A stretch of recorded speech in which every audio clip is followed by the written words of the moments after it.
शेख अब्दुल गिरोड़ी गिरोड़ शरीफ वारो ख़्वाजा मोहम्मद अमान जो ख़लीफ़ो उनजी शायरी तव्हां पढ़ंदो हैरान थी वेंदो ॼण क़ुर जो हुनजो तफ़सीर मंज़ूम तफ़सीर हुन माण्हू लिखियो। पोइ हाणे एॾो घणो छपिजी न सघियो आहे पर जेको छपियो आहे उहो कमाल जो। उनखां सवाइ ॿिया जेका सिंधी जेका क्लासिकल शाइरी आहे उहा गिरोड़ी बादशाह कई आहे। अॼु अचो पाण ससी मिलिया कुझु बैत था पढ़ूं गिरोड़ी बादशाह जीअं हुनजी मंज़िलत जी ख़बर पवे हुनजी इल्मियत जी ख़बर पवे उहो केॾो वॾो माण्हू हो। ससीअ जे सम्झसी जा परूड़ियमि पाण ससीअ जे सम्झसी जा परूड़ियमि पाण तां पुनू मूं पिंड हो तां पुनू मूं पिंड हो विञायो विचां हुअणमि पाण वनन अक़रब इलैहि मिन हब्लिल वरीद मुंह में मुंही साण वफ़ी अनफुसिकुम अफला तुबसिरून पंहिंजो पसंदि पाण जे बल उहो ई आहीं ज़ाहिर बातिन ॼाण ऐनमा तवल्लू फसम वजहल्ला सम्झ तुंहिंजो शान थी वञे जंहिं गुमान सो ससी आहे सभु को जे कोन्हे सो कोया जो तो भोरी भायो कोन्हे सो कोया जो तो भोरी भायो वजूदी वणकार जे वजूदी वणकार नाए पिरी परदेह में ॾिनो वर वारो मूं जॾीअ खे जे ॾियूं जे सरियुम सुहारो मेवो कुल मुल्क जो ज़ुल्फ़ ज़ोफ़ क़ियास काकुल करी बणिजे ज़ुल्फ़ ज़ोफ़ क़ियास काकुल करी बणिजे पसण सी पेरियास ना मुरादी निझरे जे पेरे पुरे सभु का गिरोड़ी साहब फरमाए थो त पेरे पुरे सभु का तूं वेठे खणिज विख पेरे पुरे सभु का तूं वेठे खणिज विख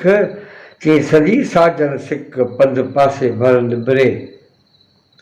चई इश्क उघाड़ियसि जे ॾियूं इश्क उघाड़ियसि जे ॾियूं पधर थी पियास अहिड़ी ता न हुयास पर सतुर सिक विञायो चई मेहर मंझारा मां अखियूं रोयो रत करे लालन लतीफ़ा कोई महर कंगालियूं चई सोई आंदाऊं पाण सी जेकी कीअं कंदा सोई आंदाऊं पाण सी जेकी कीअं नींदा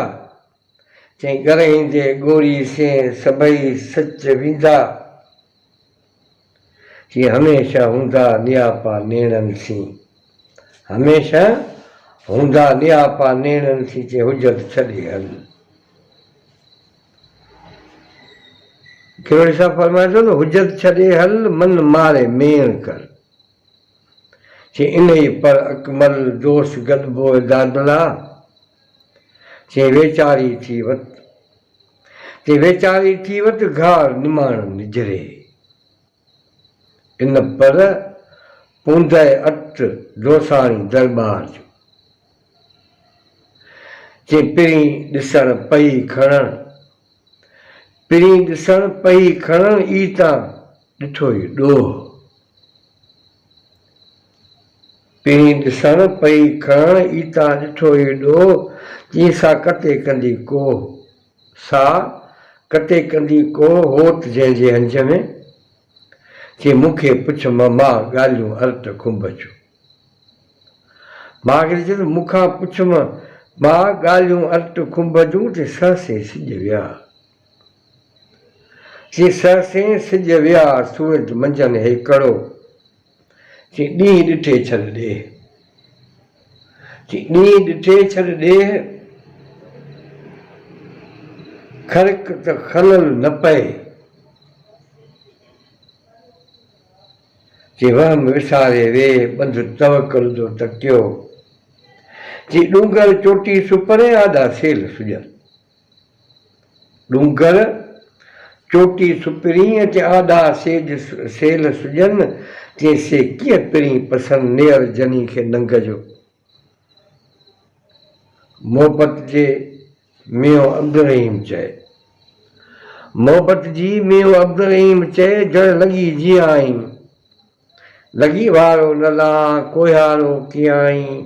चई हीअ जड़ असां की लॻी लोक सभु के चई आयल ॿारचनि जा अहञ पंज आहीं आयल ॿारचनि जा अहंज पंज आहिनि चई आई ओछण अंगणे चई बुखे मानी ॾीन चई पाड़ो ड्रोहीन न पंहिंजो साम सिसी भाईन चई कान न कढण कंहिंजा चई कान न कढण सिखिया पर नातो निभाइन चई सुखुन न सिकाइन पाणी विघे पंहिंजो चई जेकर करियां दाह चूंदम लोक चरी थी जेकर करियां दाह चूंदम लोक चरी थी चई लोचो पोचो सुमा खुले पायो मां